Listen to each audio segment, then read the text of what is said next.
Hey, thank you for coming by Larry Live again. It's great to have you stop by. I know you're probably some of you or most of you are thinking, well, Larry, what do you think? We got the first day of the Senate in session to hear the impeachment uh, matter. So, what do you think of that? Well, I'm going to tell you. Well, the question, of course, is President Trump a bad guy or is he a good guy? And how are we supposed to know? How can we tell? Well, there is a way, and I will show you how. So thanks for stopping in. Let's get started.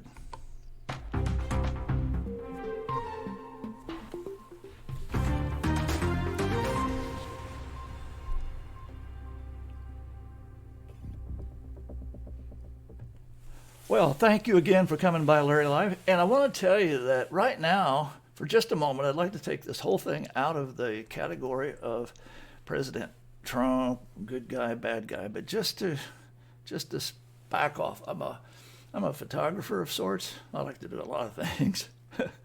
But one of the things I like is photography. And you know that in photography there's a zoom lens. You know, you can really zoom in up close to something like, hello, too close. Or you can broaden out and look at quite a bit, you know, depending on the aperture or whatever that's called of your lens. Let's back out. Whoa, we're way back here now. What is going on in America? And let's look at what is going on in America over the last 50 years or so.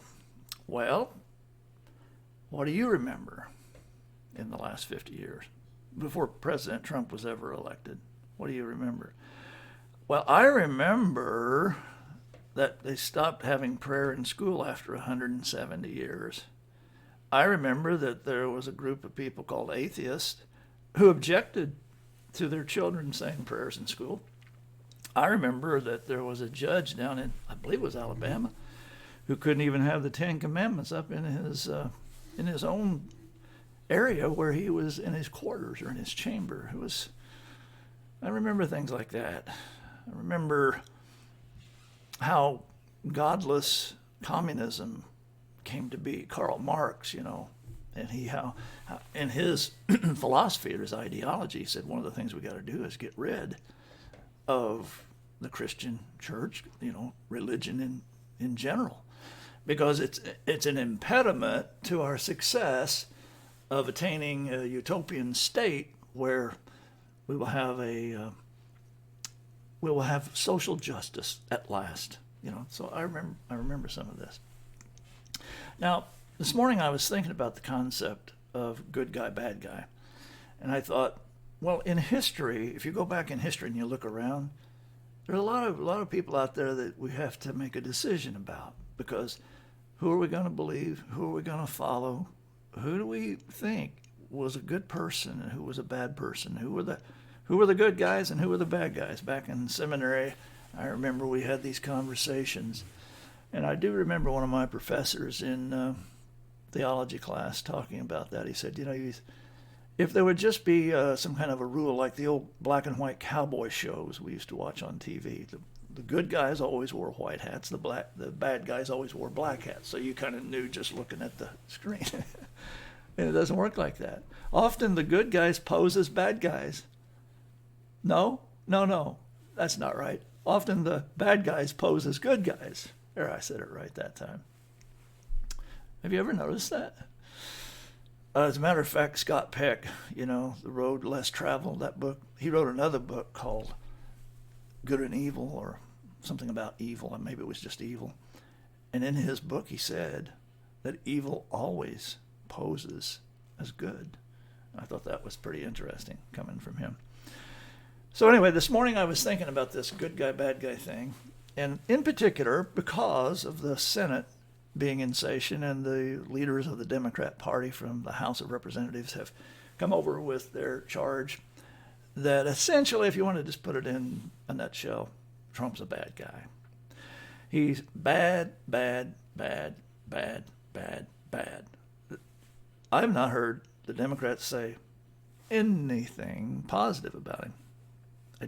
I don't know that they have. If they have, it's extremely rare, and it's only, I just haven't heard it. Maybe you have, but I haven't. So here he is, off somewhere in another part of the world doing good work, talking to leaders of other nations and telling them, hey, you guys can do the same thing as we're doing. We've got 8 million new jobs, and, God has blessed us. We've got a wonderful, wonderful situation going on in America. You guys ought to be more like America. So anyway, here's some of my thoughts that crossed my mind about all this. Let's take a look at Mr. Trump and see if we can figure out if he's a good guy or a bad guy.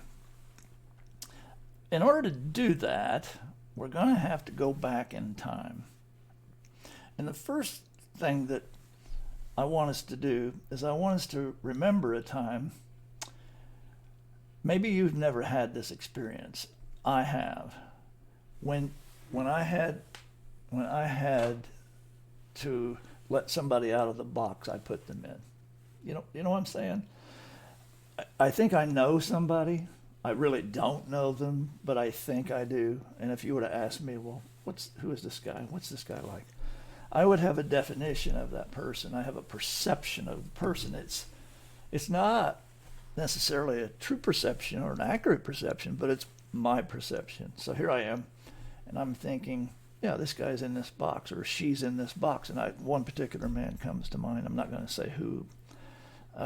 It's probably someone that none of you here know. It was years ago, but anyway, I just thought I knew who this guy was, and then I saw some of the things that he was able to do, some of the skills he had, some of the gifts he had, some of the tender moments he had, some of the words that he spoke, some of the things that he said that so impacted me. And I thought, good Lord, Larry, you got to get a bigger box for this gentleman. And I just felt ashamed of myself for the way I had just kind of dismissed him and diminished him. And I thought, I am so embarrassed. And he didn't know, and really I had never said anything, but it was just in my own mind. I had to chide my own self. And I thought of him in ways that were diminishing. I didn't see the wonderful qualities and traits that he truly possessed. So my initial perception of him was that he's a pretty marginal guy, he hadn't got much going on. He's maybe not somebody you would want to associate with or trust. And man, was I ever wrong. He talked about his love for his wife. He talked about how he had to stand by her during her illness, and the love and the beautiful relationship he has with his children. And I just thought, dude, I need to lighten up and get over this tendency to be critical and negative of people, and to think myself better than other people. Who am I to think that I'm any better than anybody else? It's just ridiculous. But, like I said, that's human nature. And I may not be the only person who's been guilty of that. And so you learn as you go along. And what is it that we learn? We learn to make allowances for other people. It's the easiest thing in the world to sit in judgment of someone. And the Indians have a way of saying, under the Native Americans, they say, walk a mile in my moccasins or in their moccasins. It's a different ballgame when you've gone through and experienced what they've experienced. And, Jesus pointed out to us that we need to be careful, because we can see the flaws of our brother, those little things that we don't like, but we can't see these massive inconsistencies in our own life. It's that log like the size of a telephone pole out of my own eye, but I can see the splinter, the little tiny piece of wood in your eye. It's a terrible trait that we have. And we need to be open to the possibility that when we see our brother stumble and falter, we need to be open to the possibility that we ought to restore him, take heed to ourselves, lest we also stumble, As Jesus put it to the woman who was brought in, drug in, and caught in the act of adultery. Remember that one? Well, let's all stand here and condemn her for her terrible ways. And Jesus nailed it. He said, okay, you go ahead. You go ahead. Those of you who are perfect, those of you who never sin, those of you who are better than her, You go ahead and start throwing your stones. And he started writing on the ground. Now, I've always wondered, what in the world was he writing on the ground? Could it be that he was writing the names of the women that these men had been with? Who knows? But for whatever reason, they dropped their rocks and they left. That old expression of throwing stones, you know how it goes. It comes from that story. So let's be careful about throwing stones at anybody. At anybody. Anybody. Okay. So how are we supposed to know? I mean, the question still remains, wait a minute. We have to make a decision. It's a fundamental question, and we are encumbered with the responsibility to determine what is good and what is bad. Isn't that a terrible responsibility to have? As a matter of fact, in the story, the first story in the Bible, one of the first stories, God said to the people, Adam and Eve, he said, look, I don't want you to have to deal with that. I don't want you to have to deal with evil at all. I just want you to live happily here in the Garden of Eden, and I don't want you messing around over there and eating the fruit of that tree where you will get the knowledge of evil. And you will know the difference between good and evil. And, you know, you're just not really equipped to do that very well. So for that reason, don't do it. Of course, the enemy came and said, oh, come on. If you learn the difference between good and evil, if you eat of that tree, you'll become like a god yourself. And so Adam saw that the fruit was desirable, and he ate it, and he gave some to Eve, and you know the rest of the story. But what exactly was that? What it was people from that point on were encumbered. They and their descendants, and you and me, have been encumbered with the responsibility to determine what's good, and what's evil. It would forever change humanity. And it has not been in our best interest to have this burden of responsibility, because we're not doing a very good job of discerning it at times. So in order then for us to recognize this evil in someone else, you know that old expression, it takes one to know one. You heard that? You have to be able to think an evil thought yourself, an evil deed yourself. You know, I sometimes jokingly say, maybe not entirely jokingly say, to Susan, you know, well, how do you think that about that situation, or how did you know that that was what was going on? I said, because I have a criminal mind myself. I have the capacity to think in those terms. It takes one to know one. It's not necessarily a becoming trait. I'm not bragging about it. It's just a fact. I'm like you. I'm just your brother, a fellow pilgrim in this world. You're my sister, or you're my brother. And the fact is, we're all capable of evil. That's one of the terrible blights upon humanity.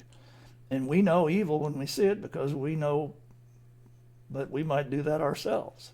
Matter of fact, a lot of times, and the psychologists point this out, is that people who accuse others of doing something wrong have a great proclivity to do that wrong themselves. It's called projection.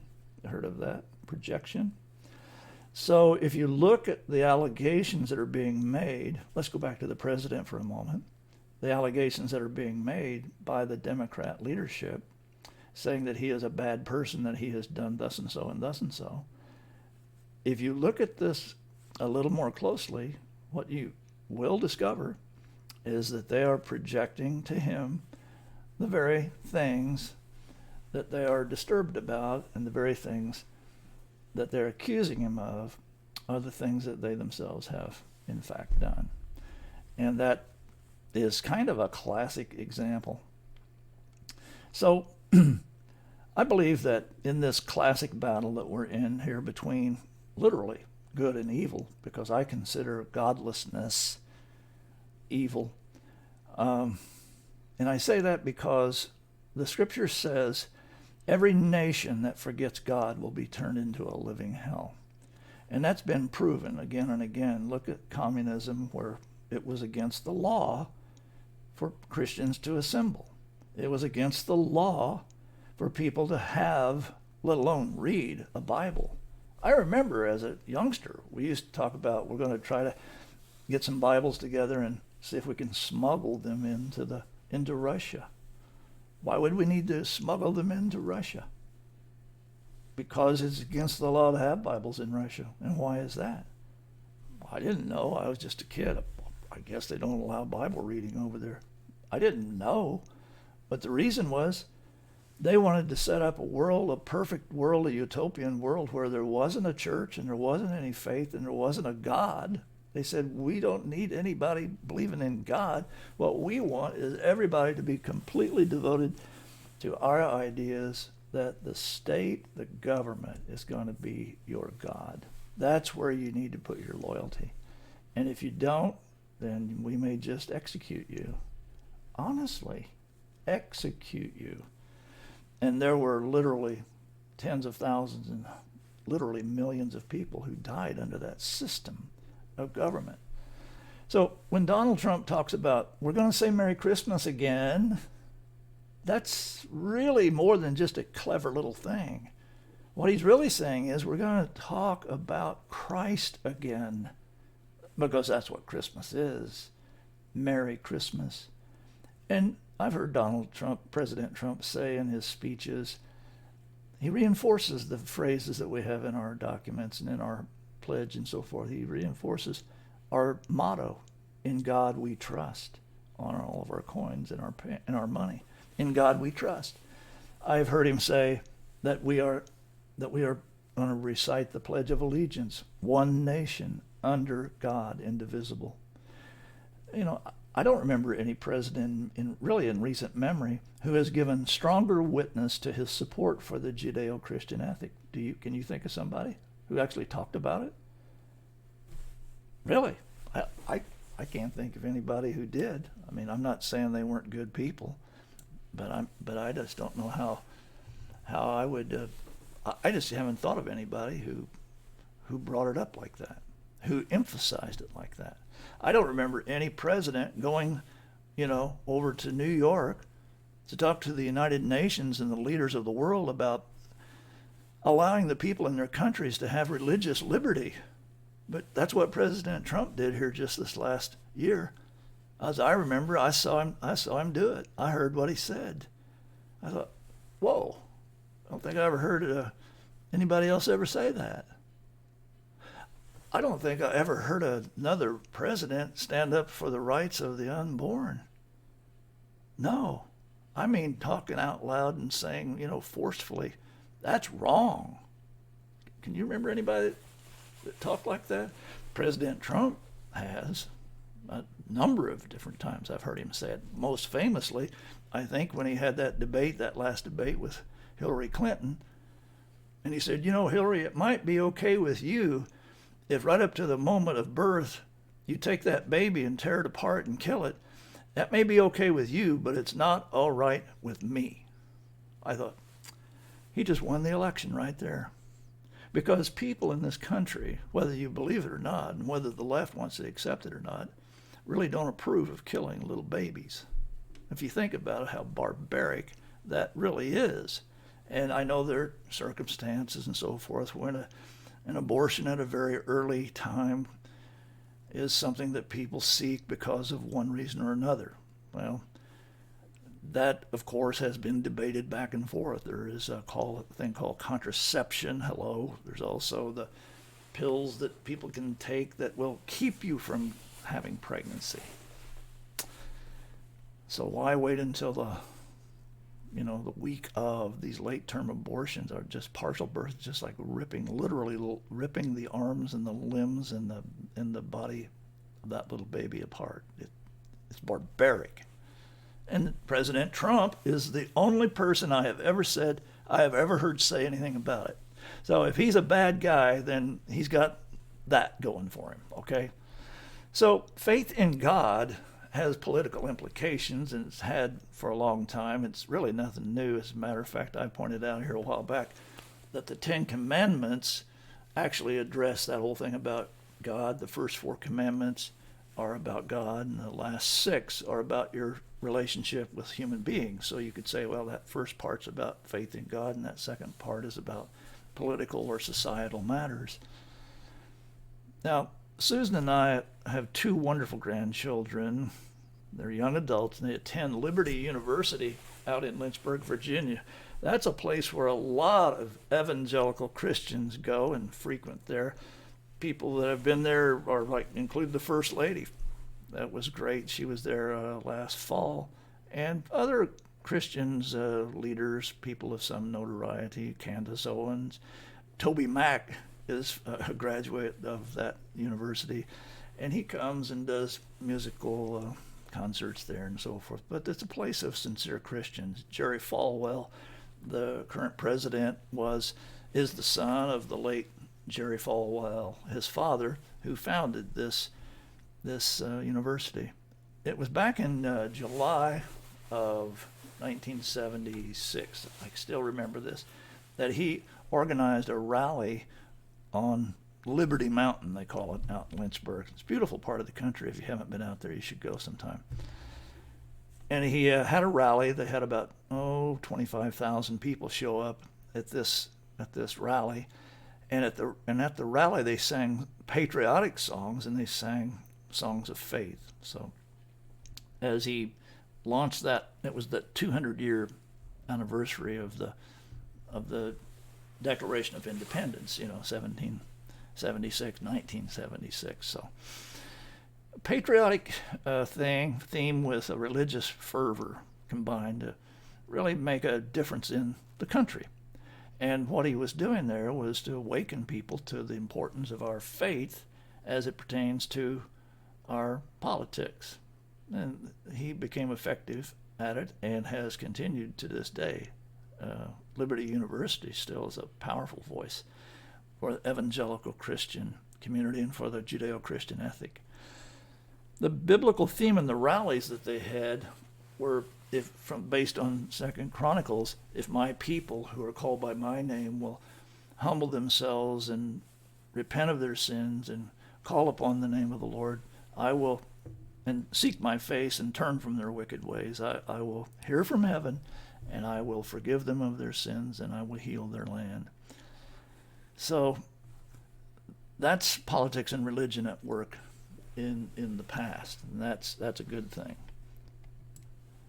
So as we're moving along here, I remember other people, and I'd like to talk about the prior administration for a moment, because I believe there is a really distinct contrast between the previous administration with Barack Obama and the current administration, President Trump. Now, on September 11th in 2001, long before Barack Obama became the president, the place where he went for religious services was up in Chicago area. And there's a fellow up there, Jeremiah Wright, who was Barack's spiritual advisor, his mentor, was a big, huge influence. He and Michelle went to that church, quote unquote, for 20 years. So, I mean, long-term relationship, okay? But on September 11th, you recall on that day what happened. 3,000 or roughly so people were murdered at the Twin Towers in New York City, along with the people in the airplane over in Pennsylvania, the people at the Pentagon. A personal friend of mine actually saw the plane hit the Pentagon, and he called his wife and he said, "Marie, my God, they just hit the Pentagon." And everybody who's alive at that time was watching on the TV as people were jumping out of those towers, trying to escape the inferno that was burning from that jet fuel from those 2 airliners that crashed into those buildings. Well, what did Barack Obama's pastor have to say about that?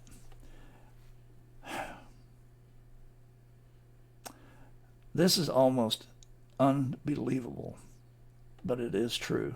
because I heard him say it. Okay?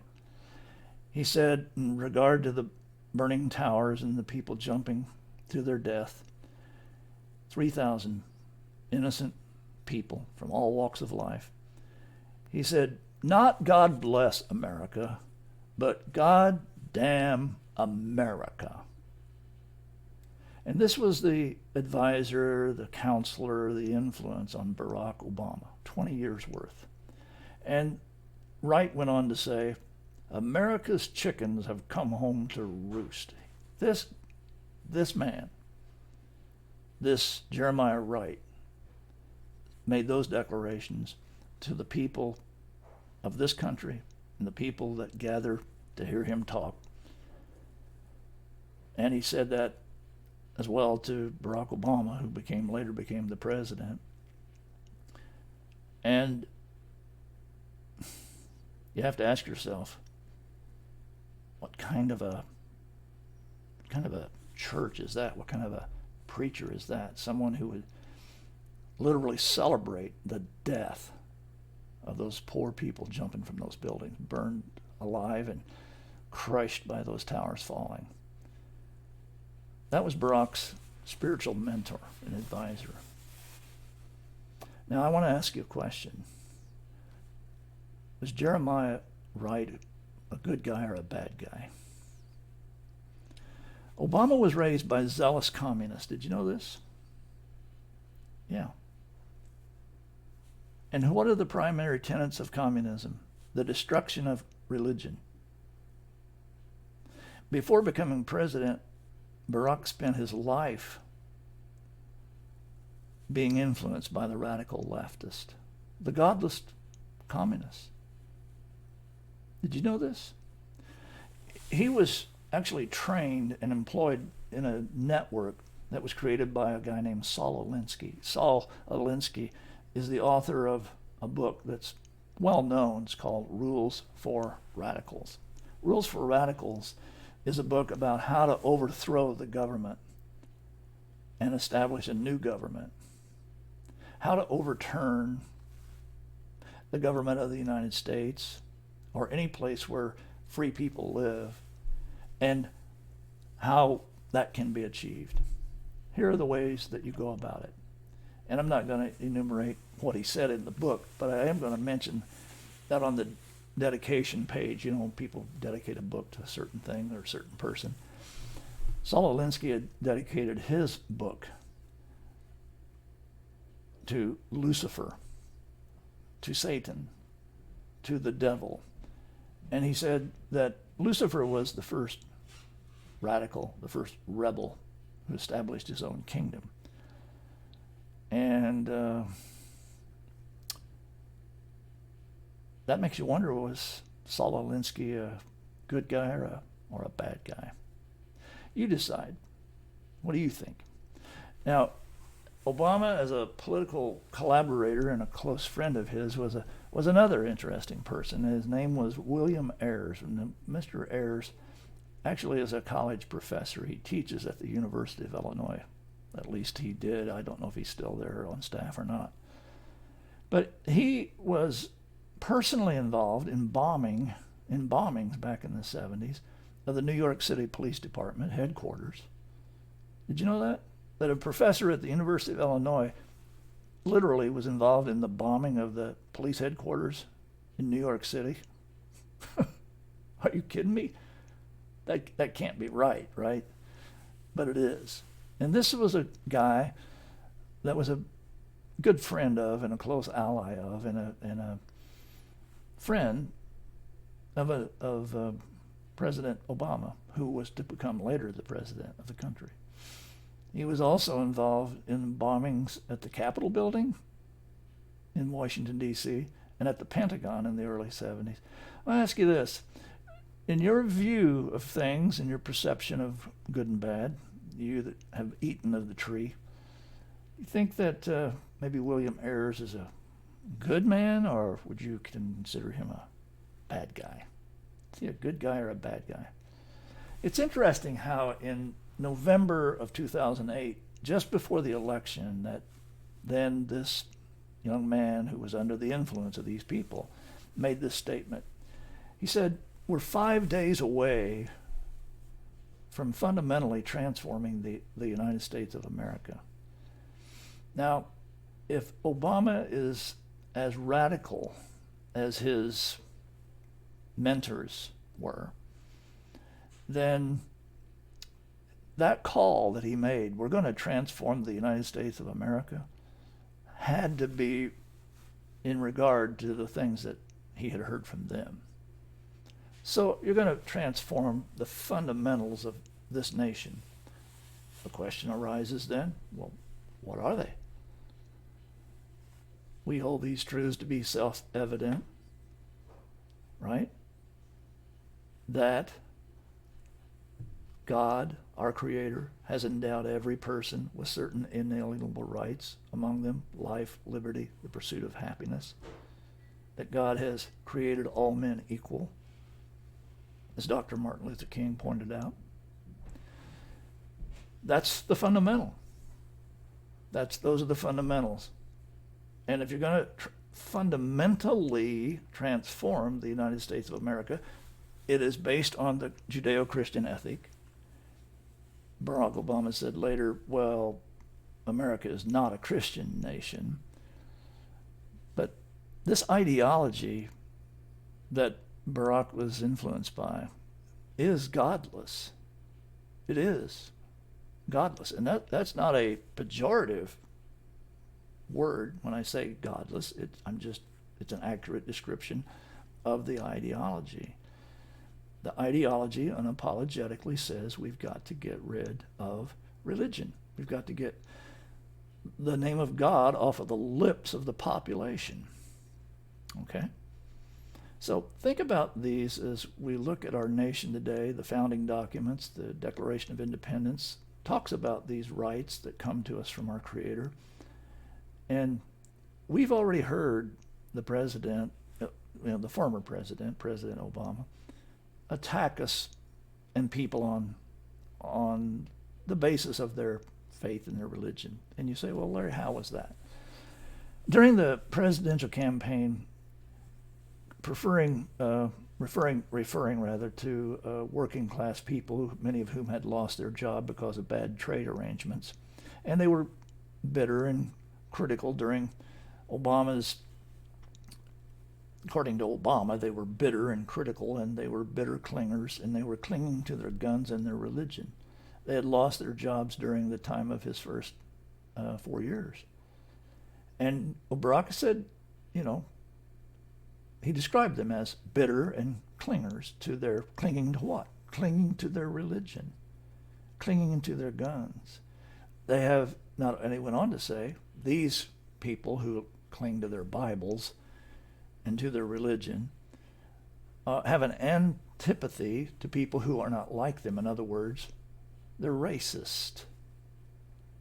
So, when your economic policies fail you and fail the people that you're supposed to be serving, then what you do is you turn on them and you condemn them because of their faith and their trust in God. Now, am I misquoting him? No, that's what he said. And then famously he said, America is not a Christian nation. Okay, so here's the question. Obama, good guy or bad guy? You have to decide. We're being told right now that President Trump is a bad guy. Okay? That's what we're being told. And there are a lot of people who agree with that. They say, oh, he's terrible. He's just awful, a terrible, terrible man. But let's take a look at the contrast between Obama and that group of people in Christendom and people who are evangelical Christians or just Christians in general. The difference between what Obama was promoting and what those Christian people are promoting, it couldn't be a greater difference. It couldn't be. So in this respect, these contrasts between President Obama and President Trump, they can also Can't be any greater. Can you imagine President Trump? Just think of this. Can you imagine President Trump gathering in religious gathering for 20 years, and on the day that 3,000 of our fellow citizens were murdered, jumping out of burning buildings, trying to save themselves from the fiery torments of that inferno, if President Trump was attending a place and he had a spiritual mentor who said on that occasion, not God bless America, but God damn America. Can you imagine that? Can you imagine that? Can you imagine that? It would never happen. President Trump, Donald John Trump, would never have attended a place like that or ascribed any merit or value to that person. It's inconceivable that he would have. So, again, question we're being asked to consider is, Donald J. Trump, good guy or bad guy? All right, now, if Iran had killed thousands of Americans in Lebanon and Iraq, and if its slogan were death to America and death to Israel, in spite of that, we as a country under the leadership of President Obama really didn't give any support, either verbal or practical, to the people in Iran who rose up to try to overthrow these mullahs who have this really extreme, vile version of Islam, who are the chief proponents of terror in the world. Would you think that it might be a good idea for the President of the United States to speak up against those people, or maybe to come to the defense of at least verbally saying, I support the people of Iran who are trying to overthrow this cadre of extreme religious fanatics? But that's not what happened. The former president spent his time working on a deal with these people. I'm talking about the leaders, the ones that murdered thousands of their own people to control them and to keep power. He made a deal with these people so that they could get a nuclear weapon without really changing anything. You wonder, what on earth was that about? And then, of course, he returned that $150 billion to them that was being held up because of sanctions. He didn't want them to be encumbered with those sanctions, so he gave them that money. And I don't know, what was it, $1 billion in cash or something as well?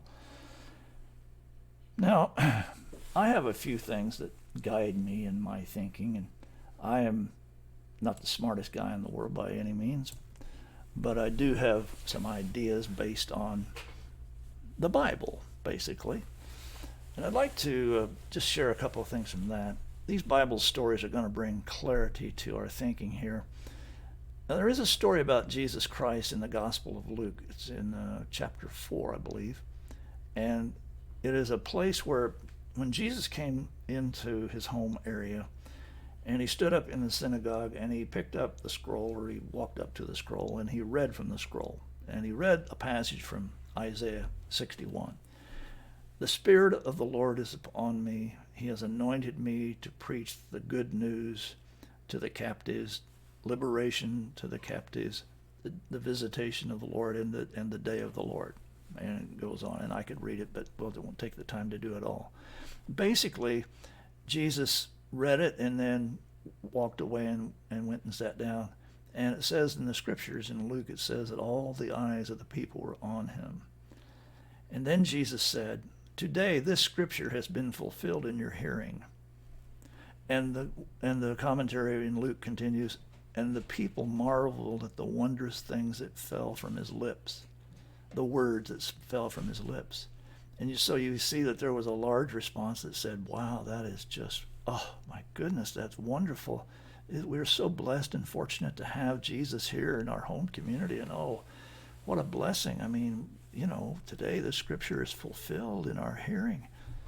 But there were other people in that hearing that after they heard it, they were outraged And they gathered together and they formed a group and they went out and were going to take him by force and throw him over a cliff and kill him.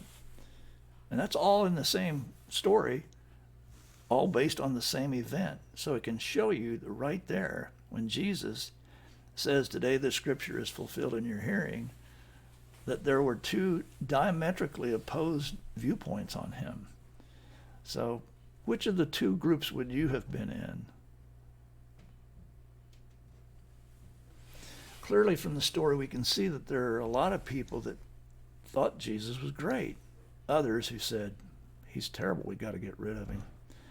Now, we're talking about good guys and bad guys in this presentation. I'm going to take you back to the impeachment hearing for a minute. And it's going on even now as we speak. The leaders of the House of Representatives, the Democrat Party, voted along strictly party lines. There was not a single not a single Republican that sided with them. As a matter of fact, a few of their own Democrat colleagues said, "No, we're not going to have anything to do with this."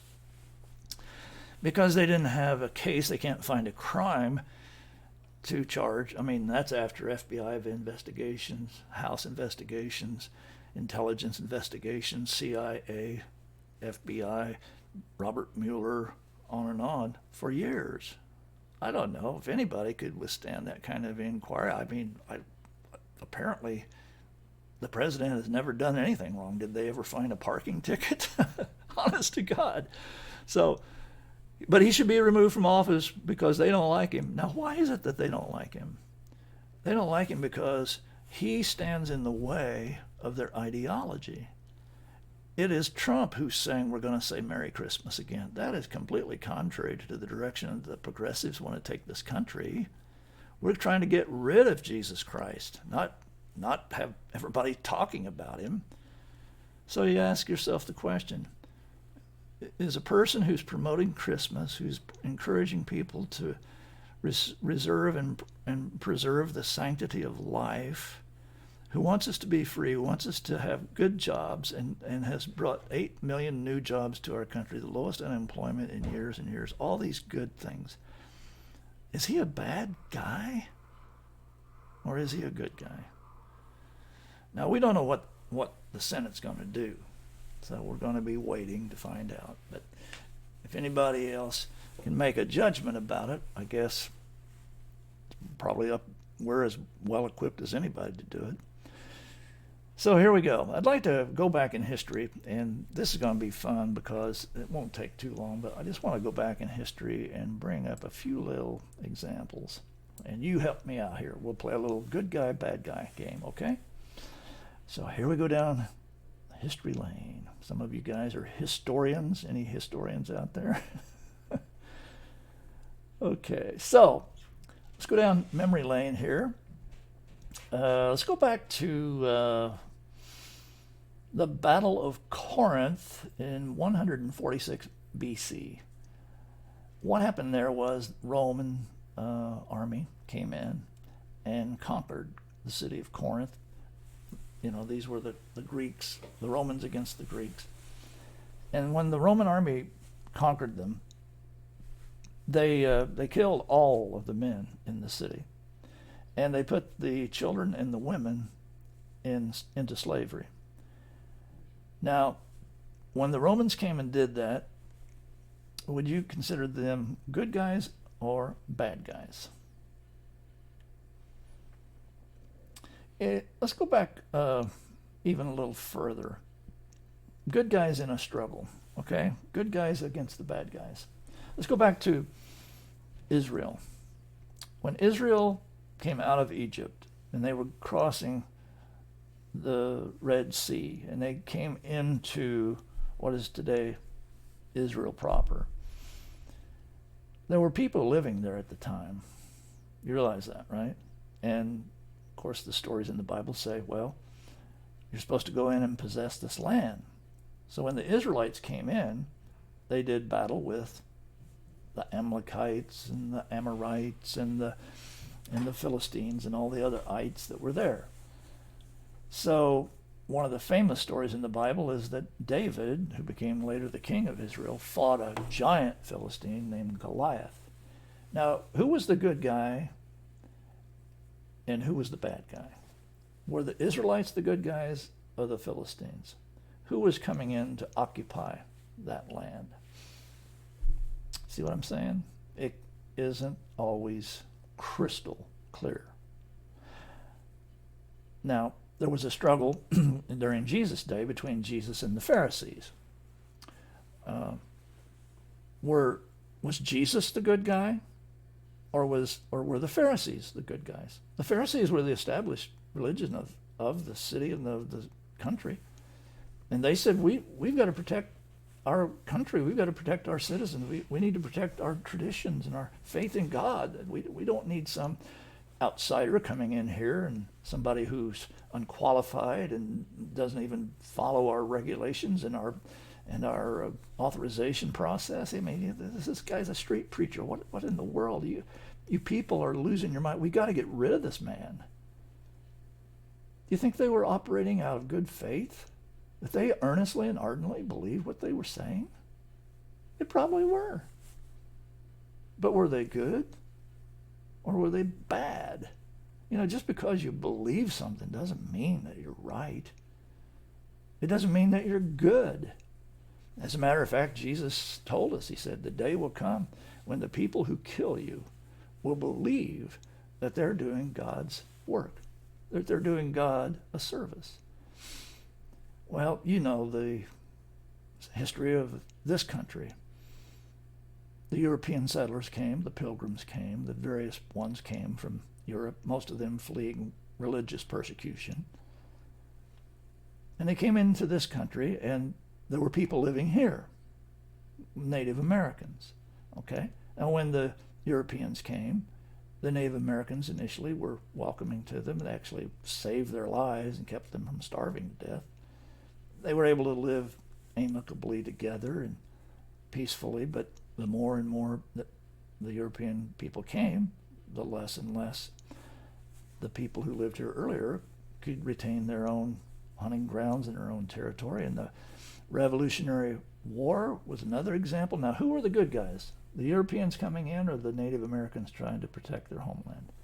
During the Revolutionary War, who were the good guys? The Britons or the Americans? In the Civil War, the good guys in the army from the North or the South? Who were the good guys? The government of South Carolina sent out a notice to Washington, D.C. They said, we're going to secede from the Union, and we'd like to go peacefully. We don't want to have a war. And Abraham Lincoln said, no, you're not going to be able to do that. We're going to enforce the Union. And when the South Carolina militia fired on Fort Sumter, then the president, at the time, President Lincoln, declared we're going to have military action against this rebellion. So 600,000 people died as a result of that difference of opinion. Well, were the Union the good guys or were the Confederates the good guys? We have to decide. Is it easy to decide? Is it crystal clear? Especially right in the midst of it. Do you think the men who were in Pickett's charge thought that they were wrong? No. In Minnesota during the Lincoln administration, there was an example of some Indian or Native American battles with the settlers who were up there. And after a bunch of people were killed, the Native Americans basically were saying, you guys are just taking over everything and we're just not going to stand by and let it happen. So they would come out and try to raid the people who were trying to take over their land. And there were 304 of these, I believe it was 304 of these Dakota Indians that were arrested, and they had about a 5-minute trial for each one of them, and convicted of murder and condemned to hang. And then before the hanging occurred, they sent a message to Abraham Lincoln and the president at the time, and they said, are we going to go ahead and just hang all these? And, President Lincoln said, well, let's don't hang all of them. Just hang 38 of them.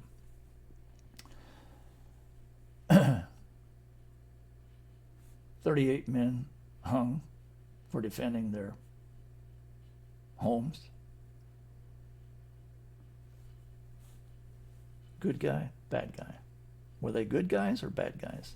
Were we the good guys or were they the bad guys? Was Abraham Lincoln a good guy in that situation or a bad guy? What do you think? See, it is a terrible responsibility to have to make those kind of determinations. The Russian Civil War, the Red Army versus the White Army.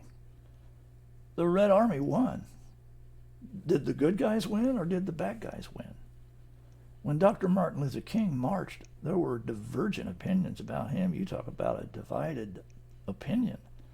Oh, there were people who thought he was absolutely the worst, and others who said he is the wonderful hope that we have to bring racial equality and justice into this world where people are treated poorly because of their race and their skin color.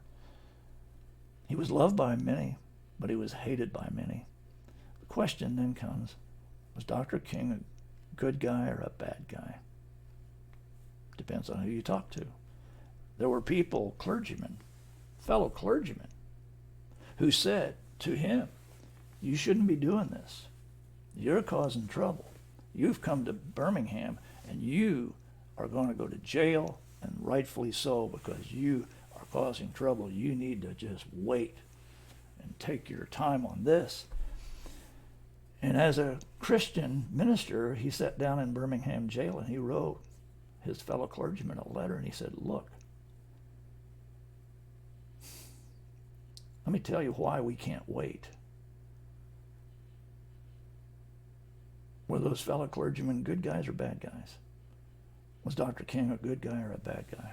ISIS killed thousands of people, buried children alive, drowned men in cages, burned people alive in cages, beheaded people. There were 11 Christian men down in Nigeria brought out, paraded on one of those vulgar videos that they produced and put on the internet. And they shot one and they beheaded the other 10. And they sent out a message with that video that they posted, and they said, quote, this is a message to Christians all over the world. Now I ask you this, were they good guys or bad guys? President Trump, when he came into office, he said, we're gonna bomb the hell out of those people. And within the first years of his administration, he destroyed those people who chopped off the heads of children and women and men and destroyed thousands and thousands of Christians. We can go on like this. There's a lot of things in human history that's always been a debate about people, who's got the right idea, who's right, who's wrong, who's good, who's bad. You know, you can go back, you can look at David, the king of Israel, had his neighbor killed, took the neighbor's wife as his own. Good guy or bad guy? What would you say? Good guy, right? Pretty much agreement on that. Take a guy like George Washington. Good guy or bad guy? Abraham Lincoln. Good guy or bad guy? Dr. Martin Luther King. Good guy or bad guy? You see what I'm saying? Throughout history, people who do something, people who stand up, people who take on the responsibility of promoting good and God and things that are noble, it's not a pretty thing. It's not a place where you can always be a perfect gentleman. Sometimes you have to get down and fight. And you can be judged because of your fighting, because of what you're doing. Just as Dr. King suffered a terrible assassination, evil rose up and struck him down. Well, what about people like Adolf Hitler and Pol Pot and Joseph Stalin and others? It's easier to define them as bad people. But the question is, how do you know who the good guys are? Especially in the moment. You know, looking back in history, you can kind of sort it out. But like now, right now, today, who are the good guys? Are the Democrats in the House coming over to the Senate telling us that our current president, who's doing all these good things for the country and who's standing up for the traditions, the Christian traditions, are they right that he's a bad, horrible, terrible person? Are they right? It's up to us to make that determination. Okay? If Jesus Christ were standing before us and there was a crowd of people screaming over here, Hosanna, Hosanna, blessed is he who comes in the name of the Lord, and 5 days later there's another crowd screaming, crucify, crucify him, crucify him, which crowd would you join?